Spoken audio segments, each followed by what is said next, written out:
ये जनाब दरियाए रावी है जो फैसलाबाद और उकाड़ा के दरमियान है। दरियाए रावी दरिया है पंजाब का। इस वक्त हम इसके ऊपर हैं, पुल से गुजर रहे हैं और जनाब नीचे रावी का आप देख रहे हैं इसका व्यू। ये जनाब क्या है इजाफत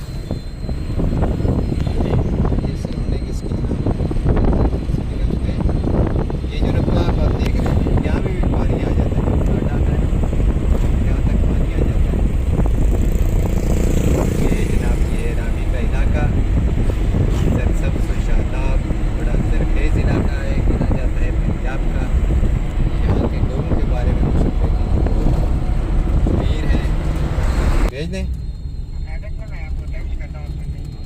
चलो ठीक है। उकाड़ा दूध में हम दाखिल हो चुके हैं, फैसलाबाद की दूध ख़त्म हो चुकी है और ये देखें ये रावी का अभी तक पानी हमारे साथ है।